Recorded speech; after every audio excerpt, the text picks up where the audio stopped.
नमस्कार महाराज चौथे सारनी मेन गुलज गंडित बूझ महाराज भगवत गीता यथ भगवत गीता कोर्मुत कशिर पे तर्जम साधु साहब बोलो बोजो परो दोयम अध्याय पारन दोयमि अध्याय हिंद पर्वनुक ताम 40 श्लोक आज परो 41 श्लोक।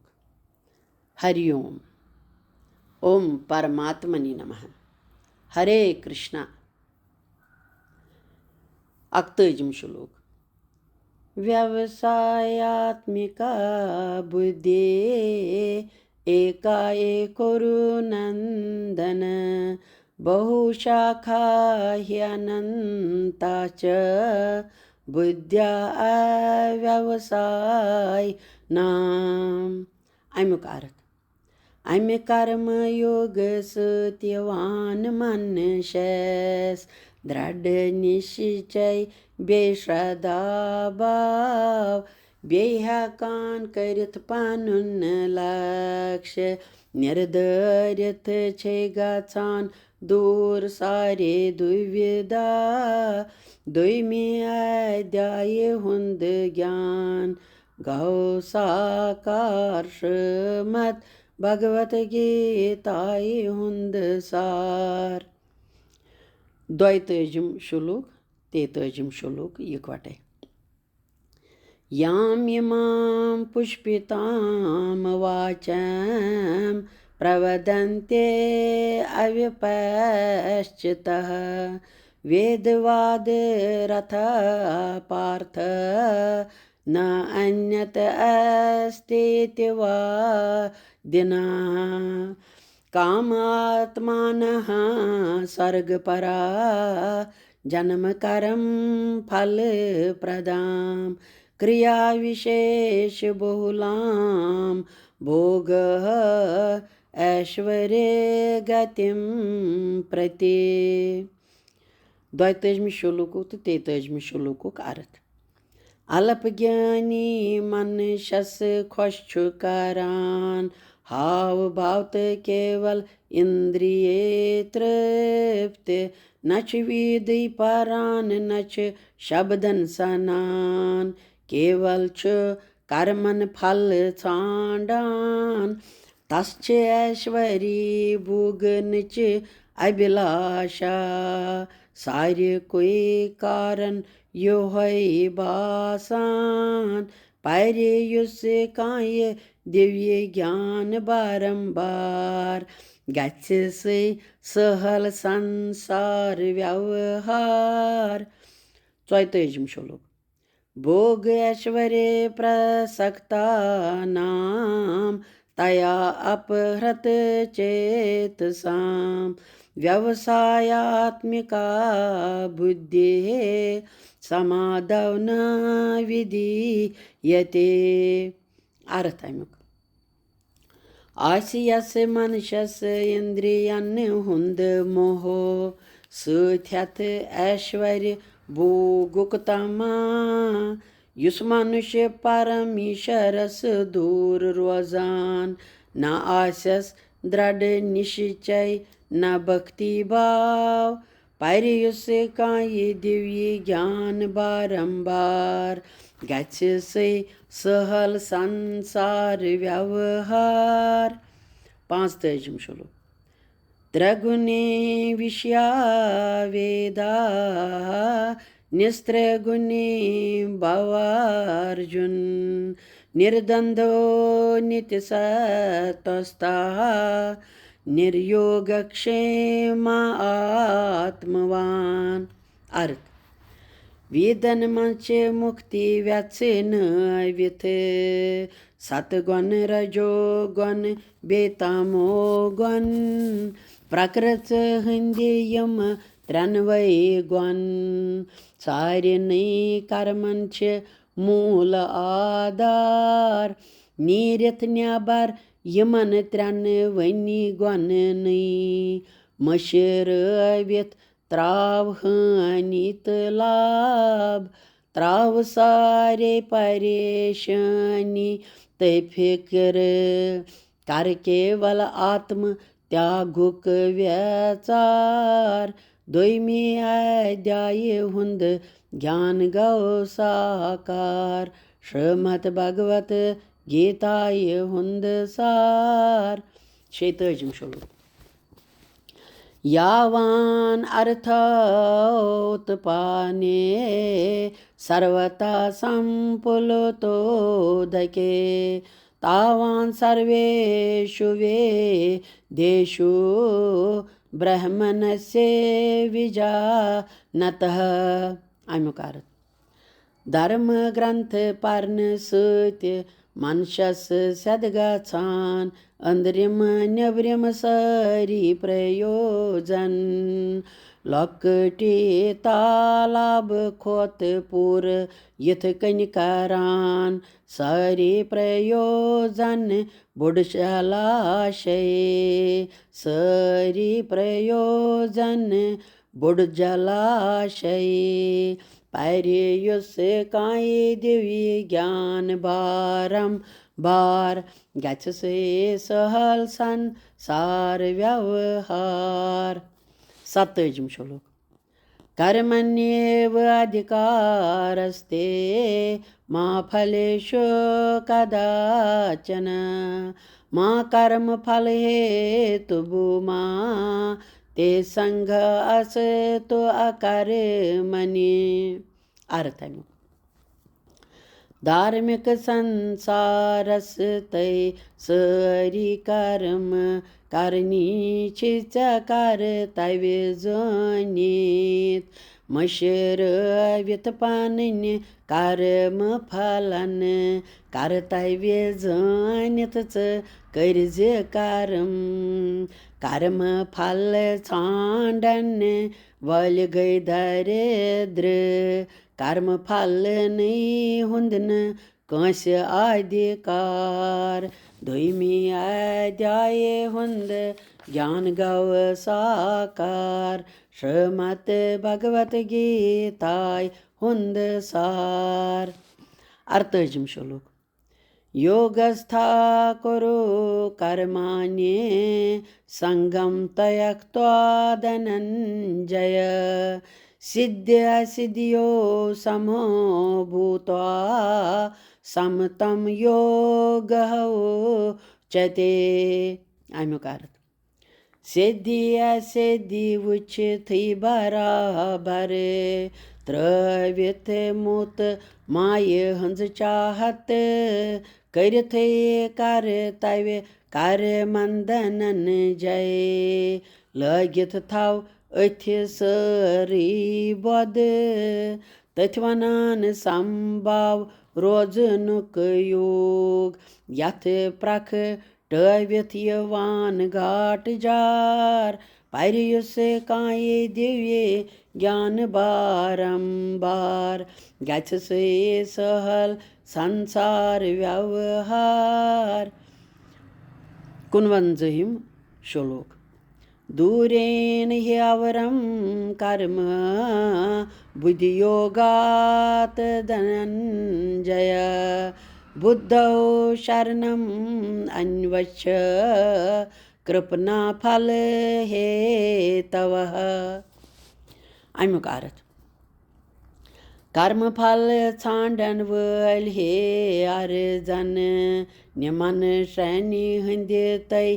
न्यारदन समबदि युग प्रविथ हे धनंजय छांडान रोज अथ सरसी वपाय दोयमी अध्याय हुंद ज्ञान गव साकार श्रीमद् भगवत गीताय हुंद सार पंचम श्लोक बुद्धियुक्ता जहाते उभ्ये सुकृते दुषे कृते तस्मात् योगाय जैसो योग कर्म सुकौशलम अमुकार यह लूकस मंज करनावान त्याग मनुष्यस पाप पन समबुद्धि युग कर्म बंद नव निश मेली मुक्ति प्रकटविथ ये समबोध कर्म योग पर्युस काये दिव्य ज्ञान बारंबार गच्छ से सहल संसार व्यवहार पर्युस काये दिव्य ज्ञान बारंबार गच्छ से सहल संसार व्यवहार. हरे कृष्णा. आज महाराज पयरेथ 10 श्लोक पगह परो बारकार बे 10 श्लोक. नमस्कार महाराज छो सारे मेन कुलज गंडित बूझो महाराज भगवत गीता. यथ भगवत गीता कोर्मुत साधु सबन कशीर पठ तर्जुम वलियो अस त बोजो अस त पारावन. आज 51 श्लोक. हरि ओम. ओम परमात्मने नमः. कर्मजं बुद्धियुक्ता ये फलं त्यक्त्वा मनीषिणः जन्मबन्ध विनिर्मुक्तः पदं गच्छन्ति अनामयम्. 51 श्लोकुक अर्थ. रूजित संभाव ज्ञानी करिथ हेकान पन्नन कर्म फलन हुंद त्याग छिन्न थे जाने मन हुंद कर्म बंधन प्रावान ची परम पद निर्विकार. 2 अध्याय हुंद ज्ञान गव साकार. श्रीमद भगवत गीताये हुंद सार. 52 श्लोक. यदा ते मोहो कलिलं बुद्धि वेते तर्षयति तदा गन्तासि निर्वेदं श्रोतव्यस्य श्रुतस्य च. अमुक अर्थ. मोरूपी दरियावस्थितपोर प्रावक स्वख दख निशिव राग बुझ नहीं आस नैया बुझ मित्य भूग. ये लोक के तय पर लोक त्रैव्यथ्य अमि योग सतीय सोरे प्रावक पानच मुक्ति द्वार पर्युसे काये दिव्य ज्ञान बारंबार गच्छ से सहल संसार व्यवहार. 53 श्लोक. श्रुतिव्य प्रतिपन्ना ते यदा सथा सयते निश्चला समाधवचला बुद्धि तदा योगम अवाप्स्यसि. अमुक अर्थ. ठहर व्यथ बद कर थे अचल ध्यान परमेश्वर से कुनथ व्यथ मन प्राण ब्यन ब्यन काथे बूझत गाथकन विचलित परमेश्वर से निश मेली जाय. 2 अध्याय हुंद ज्ञान गव साकार. श्रीमद भगवत गीताये हुंद सार. अर्जुन उवाच. 54 श्लोक. स्थित प्रज्ञस्य का भाषा समाधिस्थस्य केशव सिद्धि किम प्रभाषेत किम आसीत व्रजेत किम. अर्थ.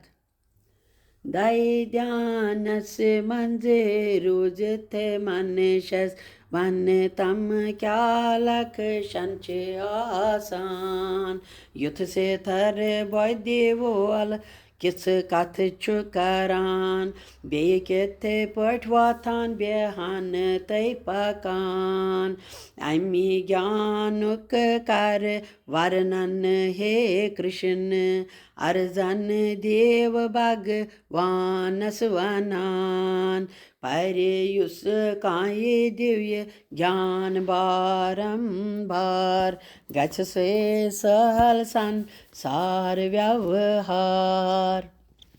श्री भगवानुवाच 55 श्लोक। प्रजाति यदा कामान् सर्वान् पार्थ मनोगतान् आत्मन्येव आत्मनः तुष्टासीत्यते प्रज्ञा तदा उच्यते। अमुक अर्थ।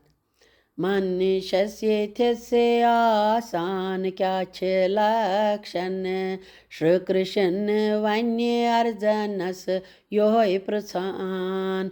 श्री कृष्ण वन्य अर्जनस योहि ज्ञान कामनायन यसायन कर थई त्याग मनुष्यस्त संतुष्ट मन रो जान कामया नायन याचा यन कर थे त्याग मनुष्य संतुष्ट मन रोजान तत्य समयस तस मनुष्य वनान सितर मन तय दृढ़ निश्चय वोल दोयमी अध्याय हुंद ज्ञान गव साकार श्रीमद् भगवत गीताय हुंद सार।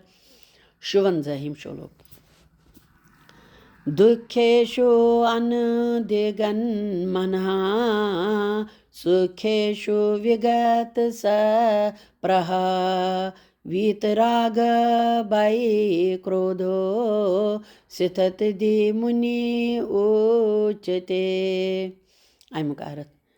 सुख से दुख से अख्रे अके नजर वुचान त्रैते राग भय देश तय क्रोध सुख से दुख से अके नजर वुच थे त्रायु थे राग भय देश तय क्रोध त्रैव थे राग भय देश तय क्रोध से थारे मन तैसे तेरे बुद्धि वोल युत मनुष्य सुखस तय दुखस मंस गच्छ न सुखी दुखी खोच ये विचलित गच्छ न अथ समयस तस्य मनुष्यस ऋषि तय मुनिवनान पैरेयुष्य काये दिव्य ज्ञान बारंबार गच्छ से सहल संसार व्यवहार। 57 श्लोक।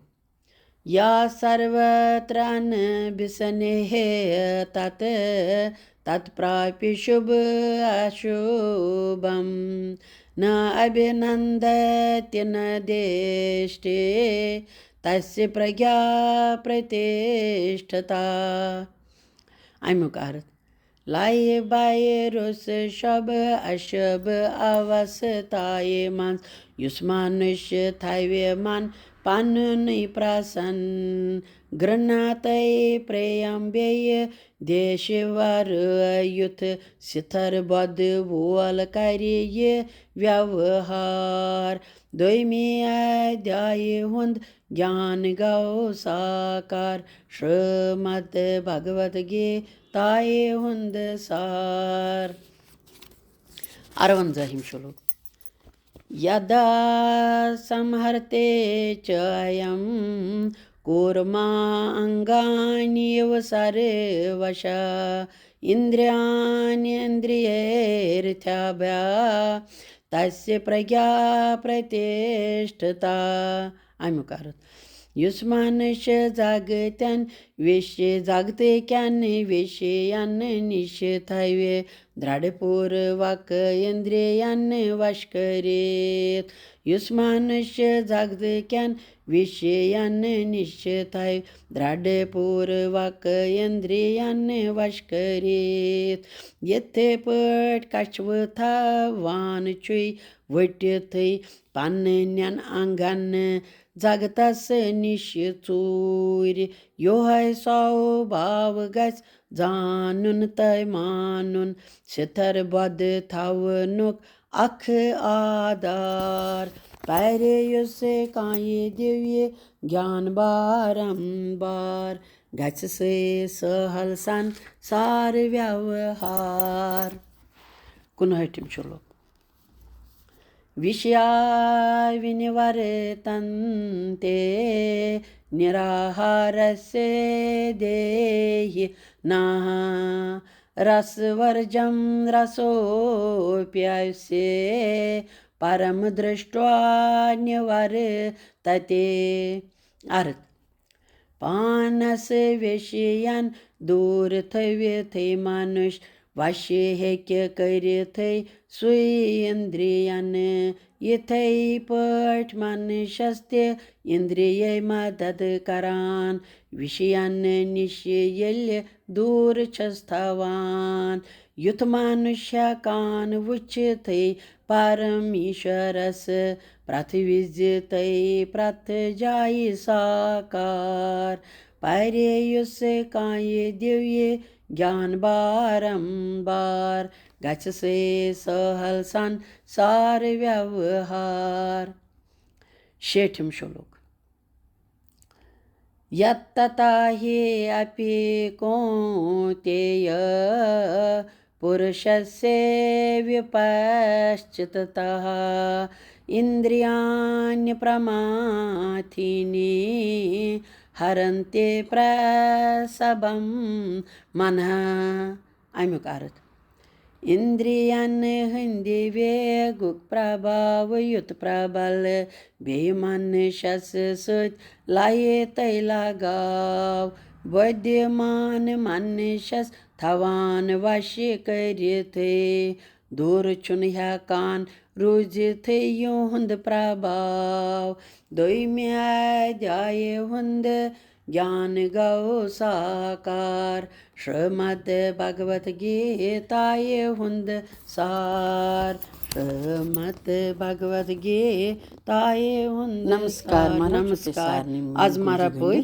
शेठ प्रणाम हरे भगवत गीता यत भगवत गीता कोर्मुत साधु सबन कशर पे तर्जम बलियो अस बोजो अस परो यह दोयम अध्याय चलान वुनिक ताम पर 60 श्लोक आज परो 61 श्लोक ओम परमात्मने नमः हरे कृष्ण 61 श्लोक तान्य सर्वाण्य संयम्य युक्ता सेत मत परः वशे हि यस्येन्द्रियाणि तस्य प्रज्ञा प्रतिष्ठिता अमुक अर्थ इंद्रियन वश्य करन चया कैवत प्रतिविज करुण परमेश्वर ध्यान संचत मन तैसे थर बद सुते सरनुई दये नावि लगातार संचत मन तै सिथर बदि सुते सरनुई दये नावि लगातार पैरे युस काये दिव्य ज्ञान बारंबार गछ से सहल संसार व्यवहार 62 श्लोक ध्यायतो विषयान् पुंसः संगस्तेषुपजायते संगात संजायते कामः कामात् क्रोधः अभिजायते 63 श्लोक क्रोधात् भवति सम्मोहः सम्मोहात् स्मृतिर्वे ब्रह्म स्मृतिभ्रंशात्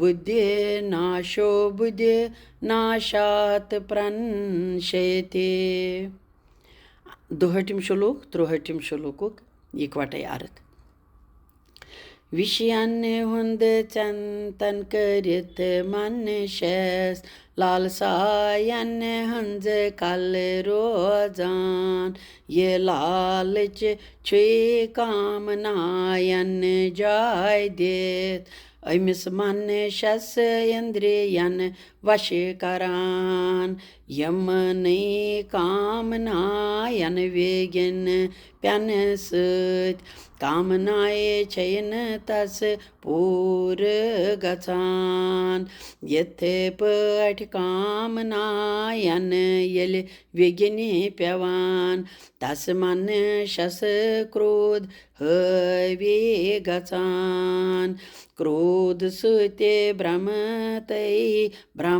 सत्य मूड भाव मनुष्यस येथस पानै यवान मूड भावस मंज गच्छते मनुष्यस समरन शक्ति तस लोसान समरन शक्ति लोसित तरवित बदचन तस काम करिथे हकान बद गचान भ्रष्ट तै ज्ञान शक्ति नाश यमि सत्य सोरै कह छुरावान परे युस काये देवये ज्ञान बारम बार गच से सहल संसार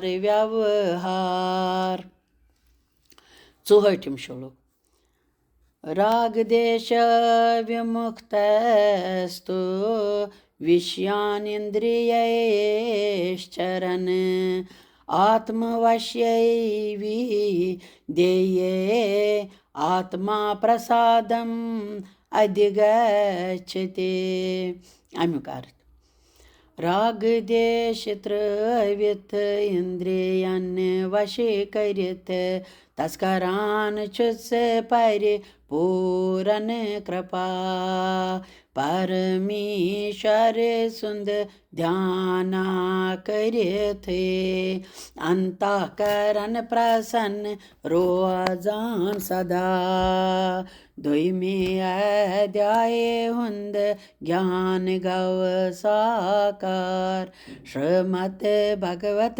गीताय हुंद सार 65 श्लोक प्रसादे सर्व दुखानां हानिः अस्य उपजायते प्रसन्नचेतसा हि आशु बुद्धि पर्यवतिष्ठते अमुक अर्थ अंतःकरण प्रसन्न गच्छित मनुष्यस तच्छ सरी दुख दूर रोजान प्रसन्न चित्त कर्म योगी यथिस मनुष्यस परमेश्वर ध्यानस सिथर गचान विषयन उचन वरय मनुष्यस सिथर बदे तस गचान साक्षात्कार पर्युस काये दिव्य ज्ञान बारंबार गच से सहल संसार व्यवहार 66 श्लोक नास्ति बुद्धि अयुक्तस्य न च अयुक्तस्य भावना न च अभावयतः शांति अशांतस्य कुतो सुखम अमुक अर्थ दृढ़ निश्चयित घाट जार वरय ध्यान मन बेय इंद्रियन पन्नन कति रोज भक्ति भाव अन्नता करनन भावनाय वरय कति रोज मन शांति रुस कुस कति हेके प्रवित स्वख मख परमानंद वारकार दोयमी अध्याय हुंद ज्ञान गौ साकार श्रीमद् भगवत गीताये हुंद सार 7th श्लोक इंद्रियाणां हि चरताम यत मनः अनुविधीयते तत्तस्य हरति प्रज्ञां वायुनावम एव अंबसे अर्थ इंद्रियन कुन्याकान वश्य का करिथे मनस मंज थवित विषयन हुंद व्यचार ये चंचल मन और योर तस फेरान यथ कन्य वावस मंज नाव डोलान पैरेयुस काये दिव्य ज्ञान बारंबार गच से सहल संसार व्यवहार 8th श्लोक तस्मात् यस्य महाबाहो निगृहीतान्य सरे वशः इंद्रियाण्येन्द्रियर्थेभ्यः तस्य प्रज्ञा प्रतिष्ठता अमुकार विषयान निषदूर थविथे इंद्रियन वश करित मन हे महाबाहो वश करित मन हे महाबाहो बखते कुन लगित सारे बद सिथर बदि वोल तस मन शस्वनान दोयमी अध्याय हुंद ज्ञान गौ साकार श्रीमद् भगवत गीताये हुंद सार 69 श्लोक या निशा सर्वभूतानां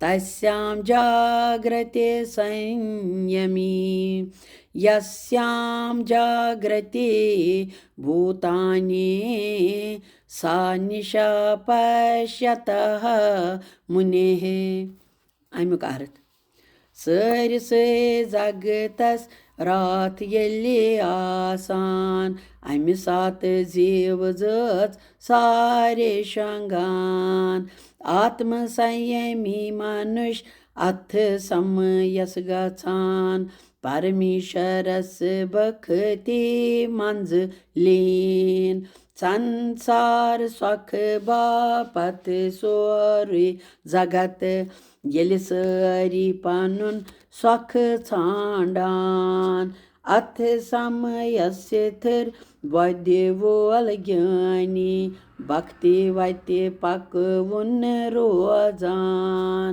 भक्ति वत्य पकवुन रोजान पैरेयुसे काये दिव्य ज्ञान बारंबार गच से सहल संसार व्यवहार 7th श्लोक अपूर्यमानम अचल प्रतिष्ठम समुद्र आप प्रविशन्ति यदत् तत्तत् कामायं प्रविशन्ति सर्वे सह शांतिम आपनोत्य न काम कामी अमुकार यिथ कन्य सागर विचलित छुन गछान सार जगतुक पोन येले तथ रलान तिथै कन्य सद पुरुष ज्ञानी महात्मा रोजित भगवत लाये मंजलीन न गछान विचलित